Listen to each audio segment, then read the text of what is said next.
So good afternoon, everyone. Thank you for joining our Michigan Vaccine Project webinar for the month of January. My name is Carrie Schreier. I'm an extension educator on our Children and Youth Institute's Child and Family Development Work Team, and I will be serving as your moderator today. I am very pleased to welcome Dr. Sabrina Ford, and then I will hand the floor over to her to introduce herself. Hello, thanks for coming and thanks for inviting me. So I am Dr. Sabrina Ford. I'm a PhD, and I am from the College of Human Medicine, from two departments, actually, from OBGYN and Reproductive Biology, and then also from the Institute for Health Policy here at MSU in the College of Human Medicine that does a lot of evaluation. So I work on a number of public health kinds of projects, but one of my passions, as you'll kind of find out today as we're going through some Q&A, is HPV, and particularly the HPV vaccine and its power to prevent HPV-related associated cancers. So thanks again for inviting me, and I'm looking forward to it. Great. Thank you so much. We're so excited to have you with us today. We're going to get started here by sharing a video that has a testimonial experience from somebody whose life was impacted by HPV. So with that, I'm going to go ahead and have Jim start the video.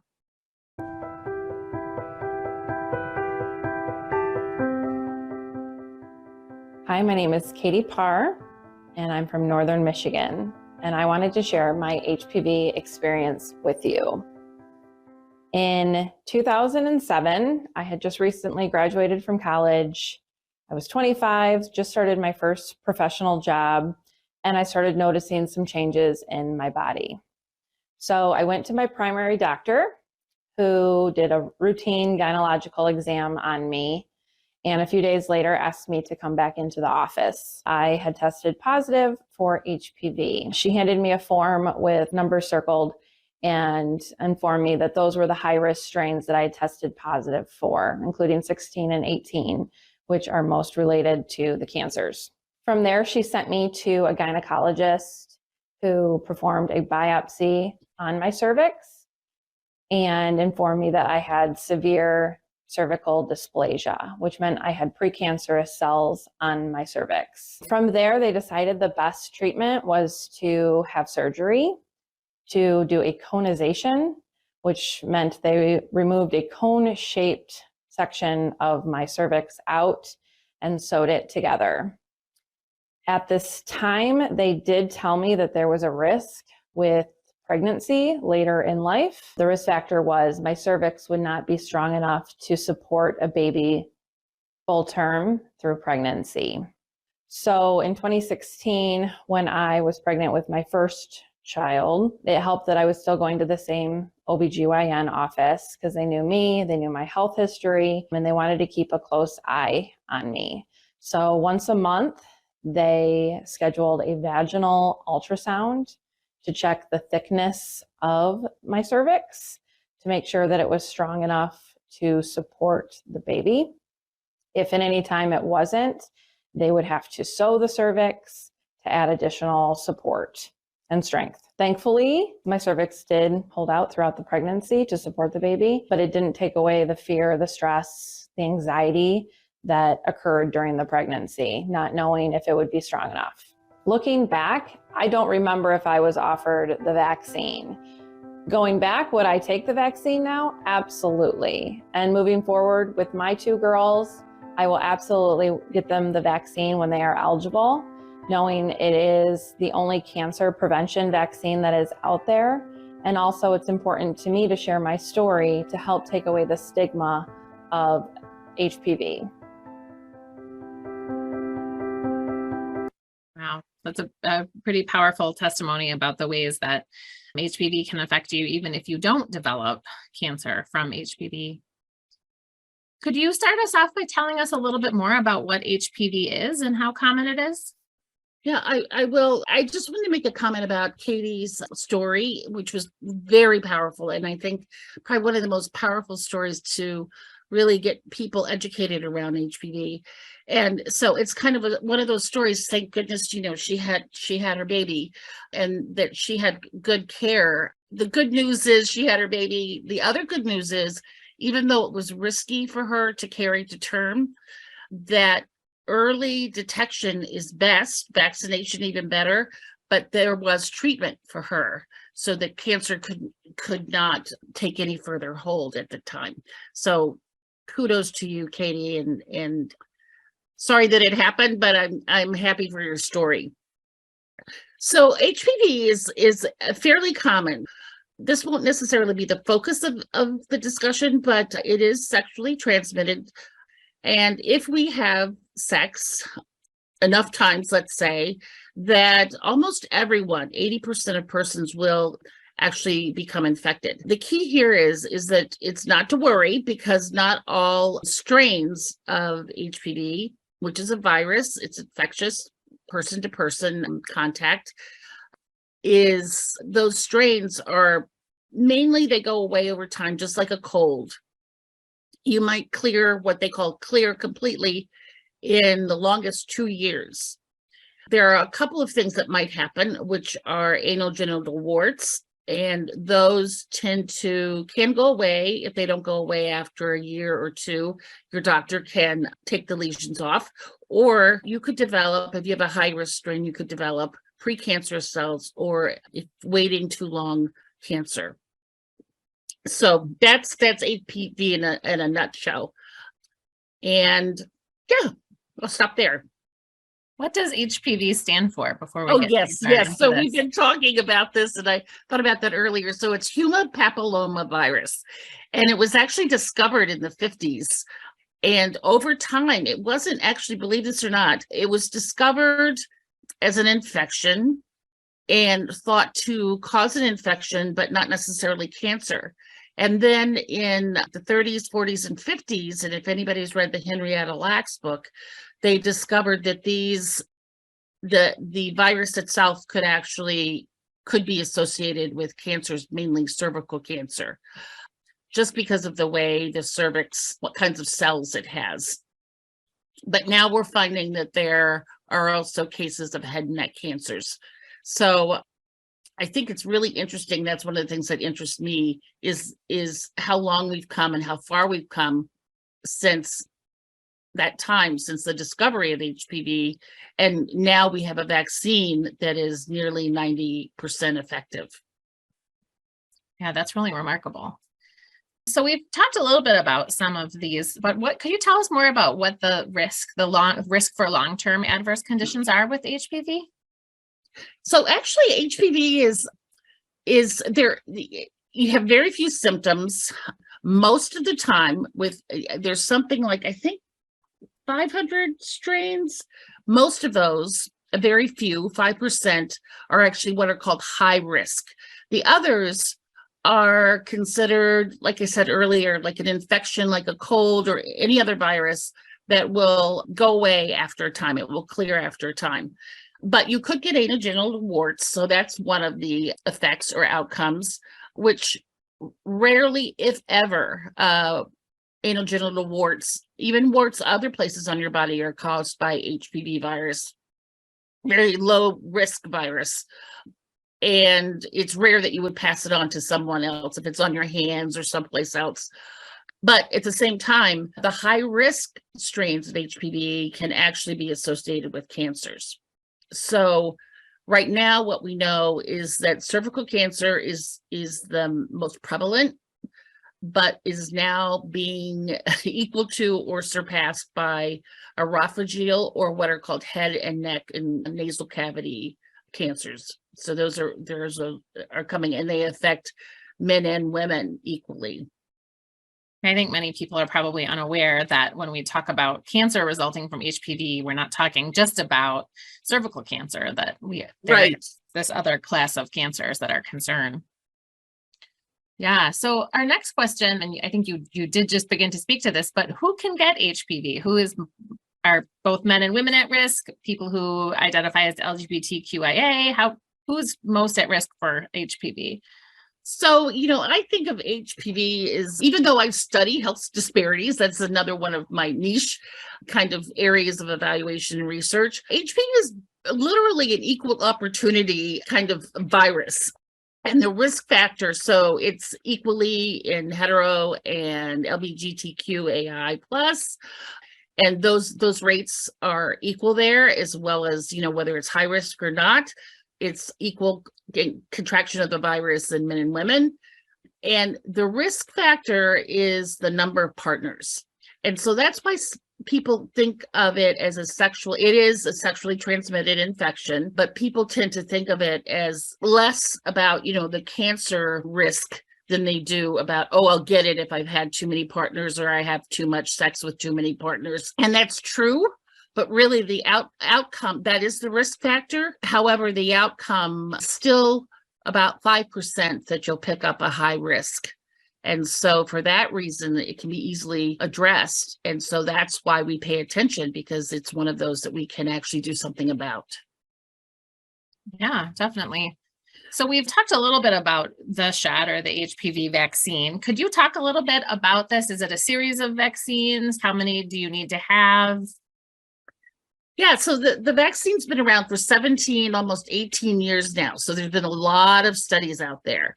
And so the HPV is actually, it's what's called right now a 9-valent, which means it picks up 9 of the most high risk that most people get. I think Katie talked about 16 and 18. And actually those are the 2 highest prevalent or incidence of high risk HPV infection. So the vaccine itself actually addresses those 9 highest risk, and you would CDC would like children to start it at 9. That's hard to do because parents are thinking often of it as a sexual infection. And so they're thinking, well, my 9-year-old's not having it. But if you get it at 9, you can go with 2 vaccines. And so between 9 and 12, which is ideal, preferably before the adolescent has sexual activity, that you would need 2 shots. If you wait until after 13 and you can get the vaccine up until 45, then you will need 3 doses. And they should be spaced. The first 2 should be spaced no less than 5 months apart. So you usually want to wait 6 to 12 months to get the second in the series, and then about the same for the third if you're an adult. But I'm going to speak about that a little bit later because it's a little more complicated than that. Did I ask all of your question, Carrie?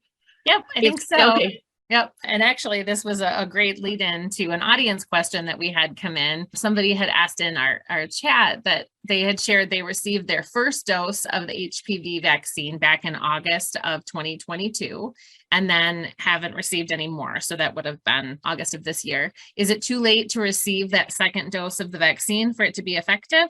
No. So so that's where this vaccine works a little differently than others, and partly because it's so effective. And right now it's just as effective later as it is currently. So you've already built up some antibodies already. So that's great. They're going to stick around. So go ahead and get your second shot. And if you wish, depending on your age, you can get the third. So it'll be just as effective. Where there's sometimes where it's not as effective is if you get it before 5 months after the first, because you haven't built up enough antibodies yet that when you get the second, that it will see it as a new kind of infection.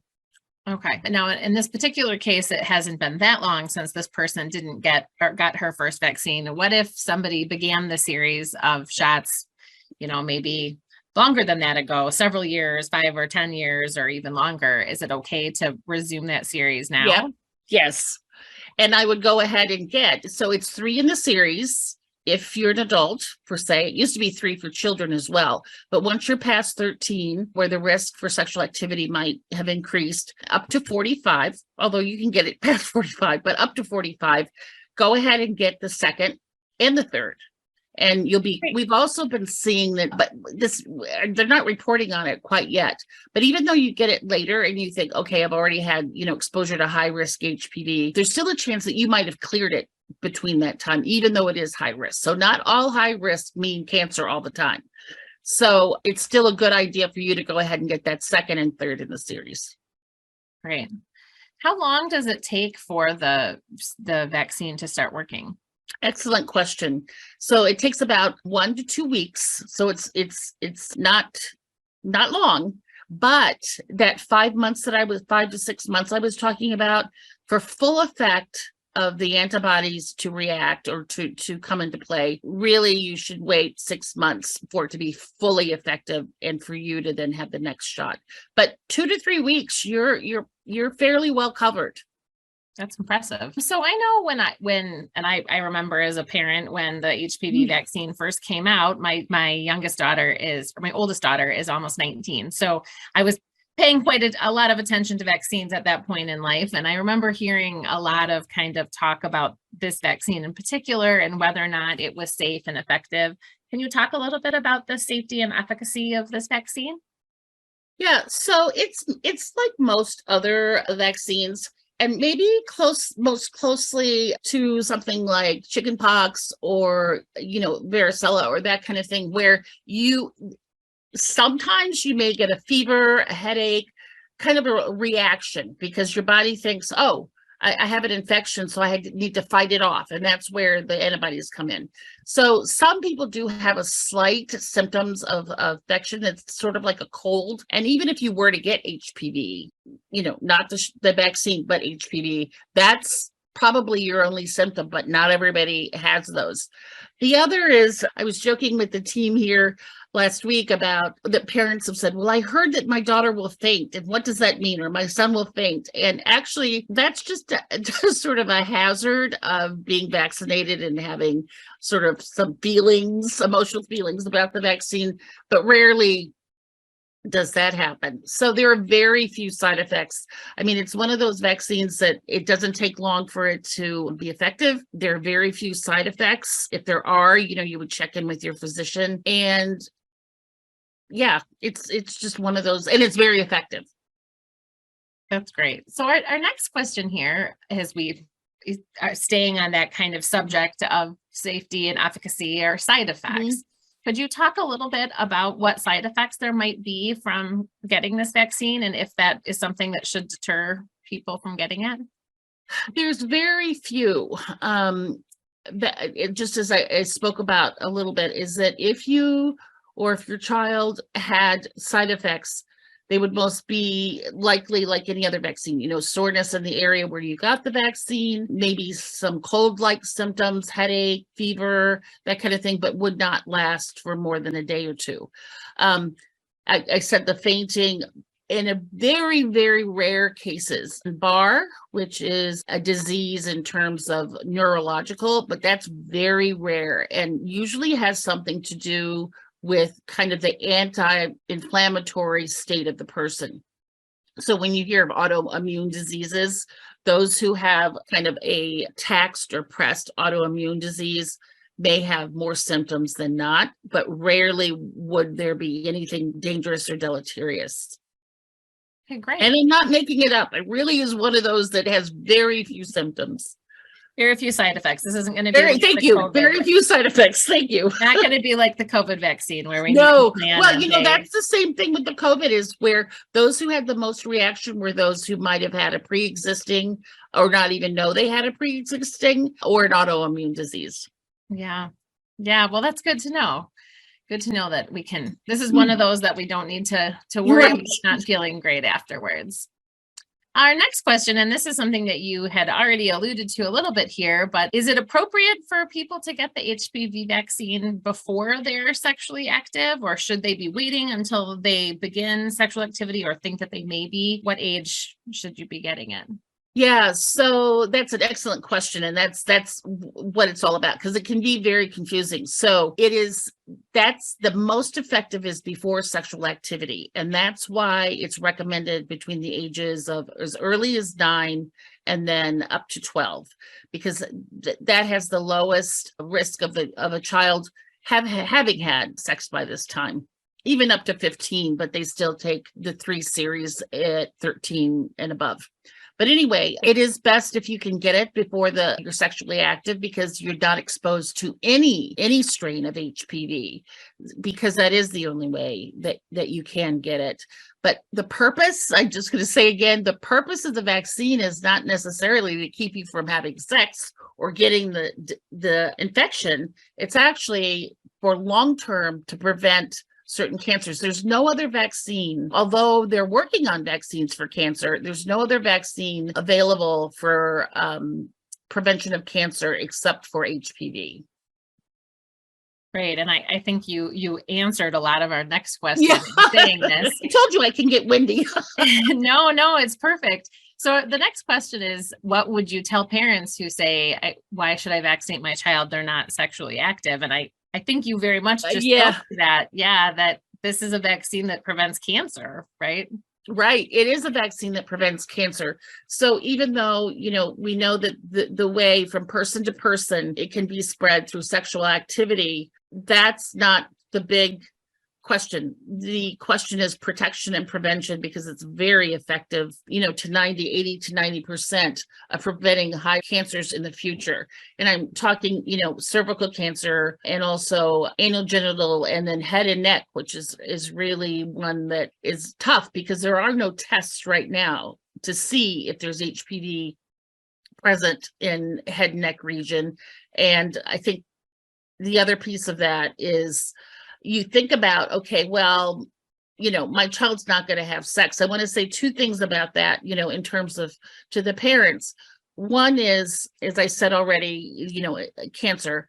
But the other is, if you think of communicable diseases, you think of mono, which doesn't have that same stigma, which can be passed through kissing, or the kissing disease, so to speak. That's not the only way that you can get it.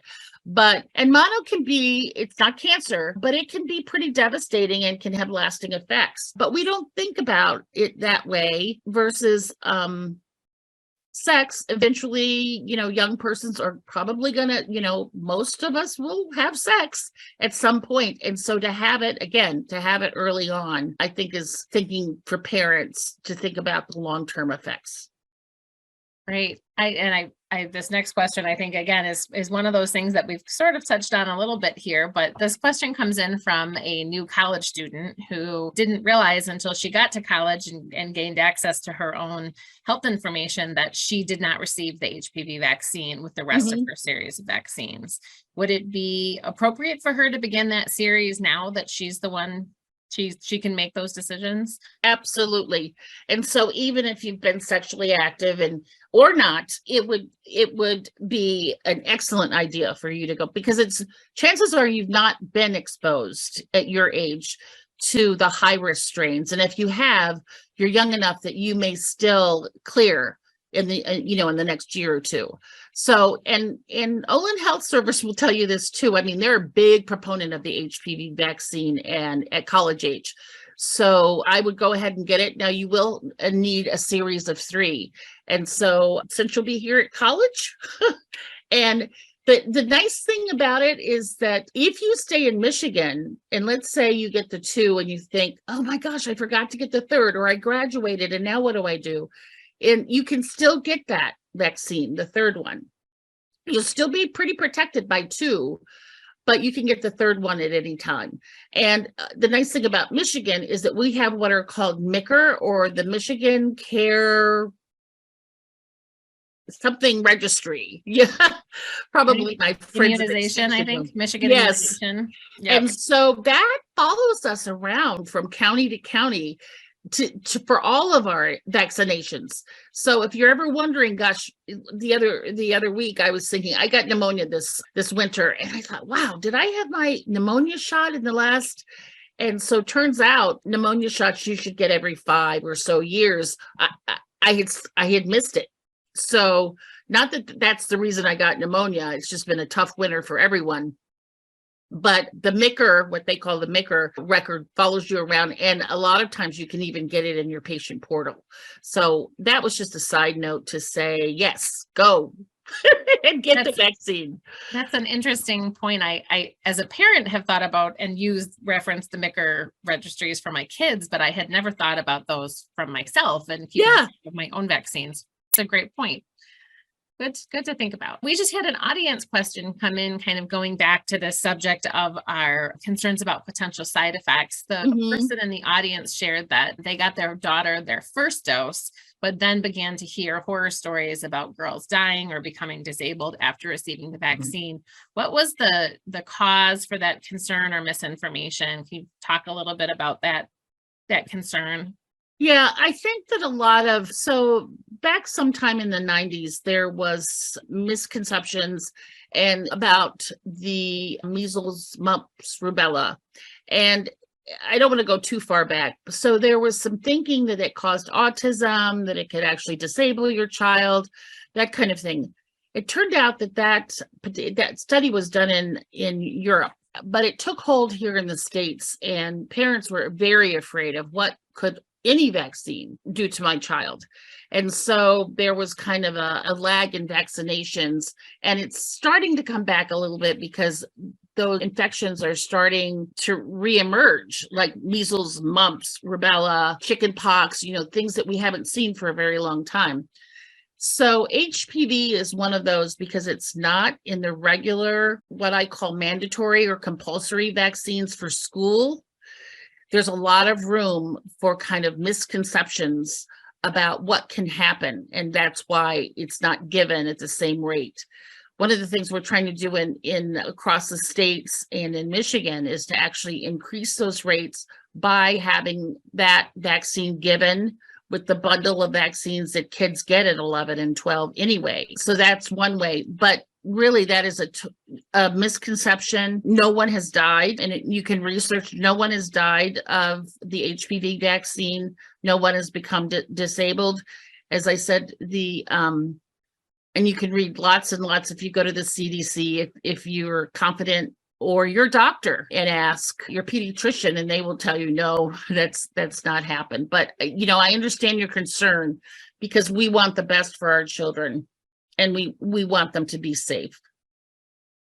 Yep. I think on one of our webinars, we had a guest expert share that it's sort of like, we want to wrap our children in bubble wrap and keep them safe from everything, but sometimes it's keeping them as safe as possible, right? In the situations they're going to be exposed to. So as we talk about doctors and getting in to get vaccines, we had somebody share that it's really hard to get vaccine only appointments. It's hard to get into their doctors. Where can you get this vaccine?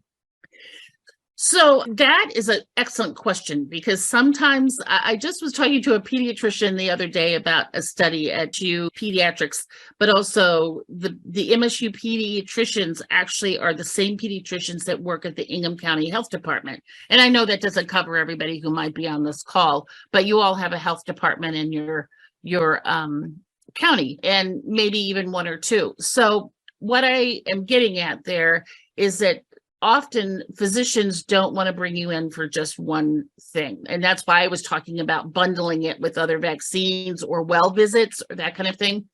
Okay, get to the question. There are lots of places you can get the vaccine. Your county health department will take you in, accept your insurance. And if you're eligible, you may not even have to pay. It's free to those who have an income at a certain level or a lower level. And then pharmacies, most people don't know this, that you can walk into a pharmacy just like a flu shot. If your pharmacy doesn't have it, and I speak to mainly rural counties, you can ask for it. And sometimes it's tough in some pharmacies. And if the pharmacist, is a person who doesn't care for the HPV vaccine, ask him or her, the reason. And I asked my pharmacist, who actually at Walgreens, I was trying to get a study going with him, and he said, "Oh, I don't like the vaccine." And so when he and I got to talking about side effects, he said, "There's too many side effects tonight." So we got to talking, and he said, "Well, they faint, and I don't like it when they faint in the drugstore." So that happened to him one time, but I'm not belittling, that he may have concerns. But your pharmacy can order it just like they do through the government for the COVID or the flu. So ask for it. That's great to know. Yeah, I COVID and flu, I have gotten at pharmacies. My kids have gotten them at pharmacies, but it never occurred to me that that was something that you. Well, yeah, like I get my shingles shot at the pharmacy, my pneumonia shot, so because I do hear that question, it's like tough to get in to see the doctor for just one thing. But the county health, if you have time to run over to your county health, and sometimes you have to wait, or pharmacies. Oh, one other place is school-based healthcare. So often, I'm sure you at Extension have probably know that there are some schools in Lansing, the Willow School. There's a couple of them, but one of them who is a full-based pediatric service. And so they're not physicians there per se, but nurse practitioners. Yeah, it's so nice to have those access to resources to brought close to where people already are, right? Our next question comes from somebody who lives in the Upper Peninsula, and this person shares that they overheard a conversation with some of their teen child's parents about how they didn't get that HPV vaccine for their kids. Is it typical that rural families tend to be less likely to get this vaccine? Yes, and there's a couple of reasons for that. One is sometimes kind of not knowing, and if it's not talked a lot, or if there's a cultural kind of perspective in terms of, oh, it's about sex, or, oh, it might be too dangerous, and, more of a perspective of, well, we don't really, do vaccines.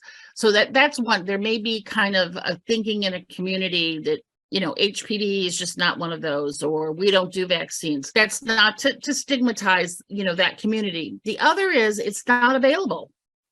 And so you may have to drive 2 or 3 hours. I was just looking at Kinawa County today because I wanted to rethink my rural, and I thought, I bet there's not a place to get it way up there in the tippy top of the Western P.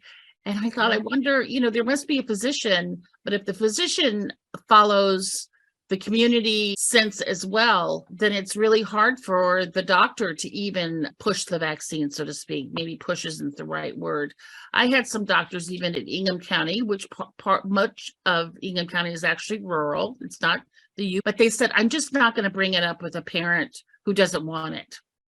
And I thought, well, now that's interesting because you don't bring that up with a parent for the polio vaccine, and that's a very devastating disease. And if you think of it as cancer and you think of it as it's most effective before the child is sexually active or the young adult. So I hope I answered your question because I could get going there. Yep, no, you definitely did. And I know for many of our rural families, it can be very hard to access medical care across many of our I do want to say one more thing. So in the resources that you will get at the end of this, if you go to Michigan HPV, there's also a list. So if you just kind of poke around and see what's going on in Michigan and around HPV, there is a list for every single county that offers the HPV. And every single county does. But a lot of times it's at the county health department. And that could be, again, 2 hours from you, depending on your county. So that's all the more reason if there's a pharmacy near you, or your physician, if you feel that you would really like your child to have the vaccine, to be a proponent of the vaccine. Yeah, and we'll grab that link for you to share. And while we're talking about links too, I will point out we had a couple links dropped in the chat. One is the Michigan Care Improvement Registry. That's right. What CARE stands for, where you can find out if you're up to date on your vaccines. And so that is mcir.org. That's in your chat, as well as another link to the MDHHS immunizations portal where you can see if you're up to date on your vaccines. So great tips there to check those out. We've talked a fair amount about women and how HPV might affect women. Can men get HPV as well? Absolutely. And, if there's going to be symptoms, sometimes as we know, Katie talked about, feeling kind of funny, but she had some neoplasia there, which means that she had a high risk strain, and then also some of her cells were starting to change, and good thing that was caught. With men, it's really hard to tell because there isn't a test yet for head and neck cancers, penile cancer, anal genital cancers, HPV. I keep misspeaking, for HPV. And so, I keep saying, okay, the best prevention is the vaccine. So yes, men can get it equally as women. It's just that we often talk about initially girls because of the cervical cancer. But now for men and boys, if we think about head and neck cancers, there are some people who have come out, actors like Michael Douglas, that have come out and talked about HPV and his head and neck cancer. Now, he also was at a double risk because of if he had any sexual activity, but also he was a smoker. So that's another reason to think about that. If you're a smoker, regardless of where the associated cancer may be, that's also an added risk factor. So yeah, boys should get it, which is interesting. I'll just tell you one little tidbit. So boys, mothers and fathers of boys, or the caregiver, tends to get their boy in right away. Not sure if that's about, we're thinking about sexual activity, even though I keep talking about that and it's, about cancer, and girls, there's a little bit of a lag time. They lag a little bit behind the boys in terms of their rate and when they get the first dose. But girls tend to complete before 12, and boys tend to just get that one dose. What happens, we're not sure. That's one of the things that I'm actually interested in is what happened that boys don't come back. But there's always, time to get that second and third dose. Wow. Yeah, that's interesting to find that boys tend to be getting them.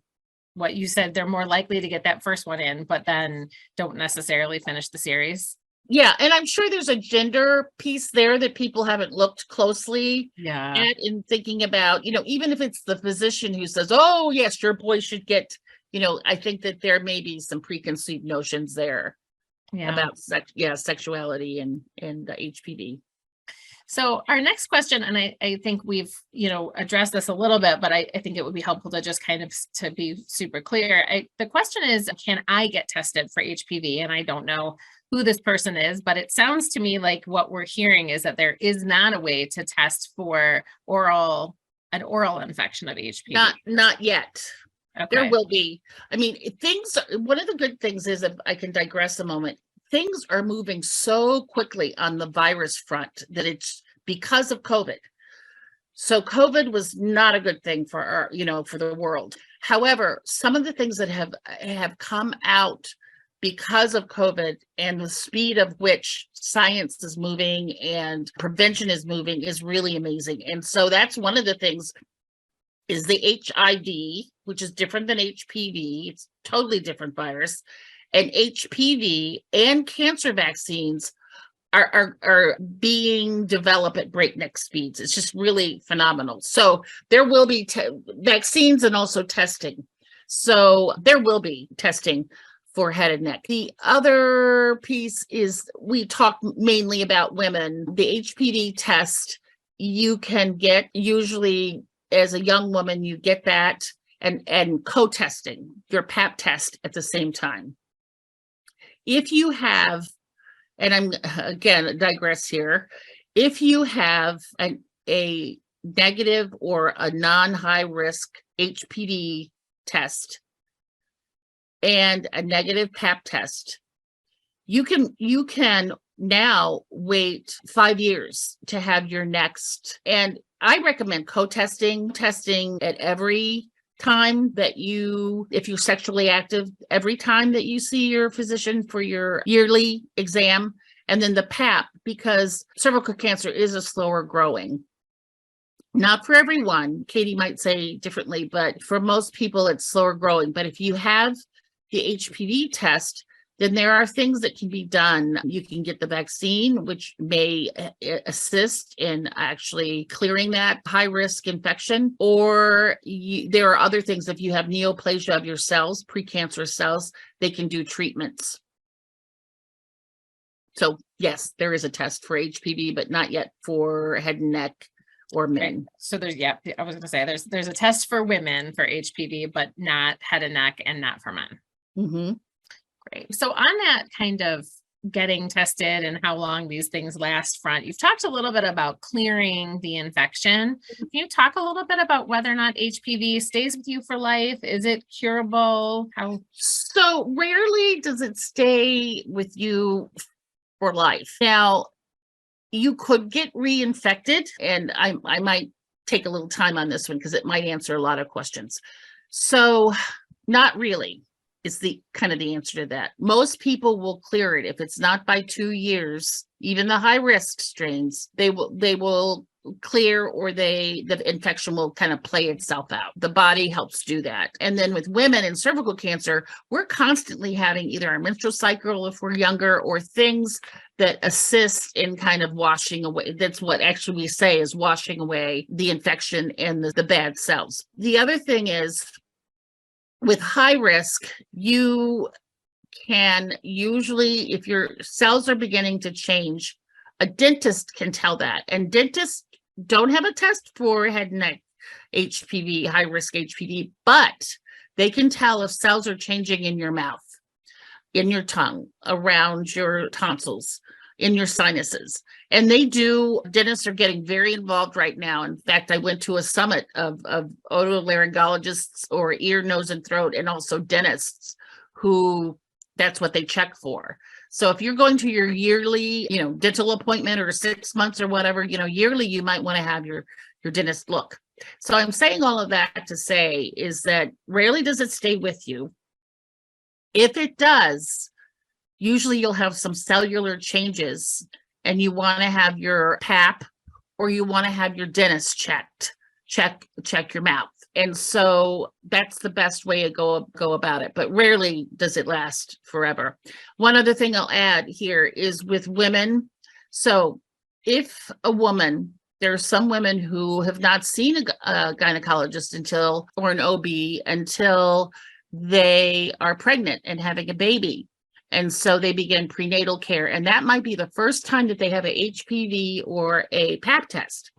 So let's say she has a high risk strain, or even some neoplasia, maybe not too severe, and she's pregnant, like Katie talked about. Often, and this is not to speak to, because Katie wasn't pregnant before, but often if the woman is pregnant and does not have severe dysplasia or cells that are precancerous, they will wait till she delivers. And part of it has to do is they don't want to interfere. The treatment actually means either scraping the cells, or either a cone dissection, as Katie talked about, or a colposcopy, which is taking just pieces, but not interrupting the service too much. They will wait till she delivers. And the reason that they do that is they don't want to kind of interrupt the birthing process, but also it's the birthing of the baby will often wash the high-risk strains infection away. So, and that's actually what the obstetricians call it, is so we're going to wait, because what comes out with the baby, a lot of things kind of get washed out, and you're almost renewed and fresh. I mean, many women don't know that. It doesn't feel like that. It does not feel like that. But for women, but really you do, it's almost as if you're going to grow new cells, grow new healthy cells. Wow, that connects really well to another question we have on here from a member of our audience about HPV and whether or not it's gone after you have surgery. So if you have that surgery, is it gone? Can it return? If you're removing those abnormal cells. Yeah, so if you're having a hysterectomy, you can still get let me just jump ahead there. So if you're having a hysterectomy, you can still, and you're still having sex, you can still get high risk strains of HPV. And so you can still get your HPV test and what's called a pap to test to see, in the cavity, if there's anything there. So I don't know if that's what kind of surgery you mean. Guessing they might have not. I think they might mean like a colposcopy. Colposcopy or a cone. So same thing. You can still get a high risk strain after surgery. And so this is where you would want to have safe sexual activity. So whether you're using a condom, or if you know that you're having a high risk sex, or your partner is high risk, then you want to take precautions than not to get it again. And so, the more I talk about this, it's like, well, it is really about sex. Well, yes, that's the way that we get the infection or the virus, but really you don't want, it's something that all of us are going to get at some time or another if you're human and you're having sex, which that's the stigma. But the longer kind of ignoring that, or not getting a vaccine, or not going in for your PAP or HPV test, or having safe sexual activity, could lead to associated cancers. And that is far more frightening, I think, than thinking about, oh, I'm just going to pretend and not address it because it's about sex. Yeah. And as we think about contracting HPV and how we might be contracting HPV, if you have let's see, sorry, I lost track of my question here. Yeah, right. You lost track because I was just yapping away. No, I had it right here, and then I lost my question there. Is getting vaccinated the only way to prevent from contracting HPV? Is there anything else you can do to help prevent getting HPV? Well, I mean, as we talked about, safe sexual activity. So, fewer partners who have fewer partners. But the vaccine is one of those things where, to me, when I had my daughter vaccinated, she's now 30 and an OB-GYN, but get a load of that. But it was a no-brainer for me because, and that's not, I don't mean to, pass judgment here, but it is extremely effective, 90%. And we now know that women who are my daughter's age, who's 32, and I think you mentioned you have a 19-year-old, and then college women, that their rate of cervical cancer, so they're now turning, 40s and younger, it has dropped by 67%. Wow. So, and you can see that. So that's one of the reasons that we're now seeing head and neck cancer surpassing. Part of it is generational in terms of cultural kinds of thoughts and ideas about how we pass along or sexual activity. But the other thing is we don't have, mostly girls get the vaccine, and we don't have all of the testing available for men. Men, not just men, get head and neck. Women do too. And that's why it's kind of on the rise, because it's both genders. But I do want to say that, yeah, I mean, right now it's the most effective way that you can prevent. The vaccine is, the most. And that's why I said it was a no-brainer, because it checks all the boxes. Yeah. Well, we have time for just a couple more questions. This hour has gone by so fast. I know. This is a really interesting topic. Are there demographic disparities in who is most likely to contract HPV or to get the vaccine, for that matter? Well, as far as who gets HPV, it's so. I know you said earlier it's kind of equal opportunity virus. Yeah. I'm thinking of how to say this. So, yeah, I'm trying to think of providers, but it's not, but there is some implicit bias in providers in thinking that African Americans have a greater number of sex partners than other races do. And that's part of kind of the disparities and kind of implicit bias that they may have. But in fact, when they test and when they think about it, they don't. The rates are equal in terms of infection and of HPV. Who's offered the vaccine or how the right, provider exactly. That's where I was going. Vary. And then who is offered the vaccine is kind of a disparity there. But actually, we're not seeing that much disparity in even race. It's the parents' choice for the younger ones. So we just did a study that's not out yet, that white and Black parents refuse the vaccine at the same rate for different reasons. Okay. So it's interesting. African American parents have a distrust of medicine in general. And so they may say, I don't know what this vaccine is. It's not the regular vaccine. I don't want it. You're just testing it on me. And then white parents tend to think, well, what are the side effects and what might happen? And then also, my child's not sexually active yet. So the rates are the same as offering the vaccine. One thing I do want to say, though, and this is not about the vaccine, but it has to do with HPV, is that more Black women, and there is a paper out there, if you look up Ford and I don't know who else on Ford and Leach, and it's about Black women dying at twice the rate of white women from cervical cancer. Has nothing to do with the vaccine. It has nothing to do with sexual activity. It has to do with, as you said earlier, is that the provider either doesn't adequately ask the Black woman back, but it's not always the provider, or the Black woman tends to have shame and stigma around her sexuality. And so that's what we've been seeing, is that the reason the rates are higher is because they don't come back after an abnormal pap test. Gotcha. Okay. Yeah, not making that follow-up appointment. In fact, Right. that was the last question I thought we might end with, is what should somebody do if they think that they might have HPV? So I think Katie's is, if you think you do, if you're feeling ill, or if you've heard someone else in your kind of network or group, is you should probably go to your doctor. You don't have to go to an obstetrician or a urologist or that kind of thing. You can go to your PCP and you can be tested for HPV. Not, I guess if you're a man, no, you can't go. But you can still be vaccinated if you haven't been and you think you have HPV, because that might be effective. May not be as effective as before you had sex. So I think the best thing is you might talk with your doctor about symptoms. Women, it's easy to tell. Men, not so much, but you certainly can talk about symptoms.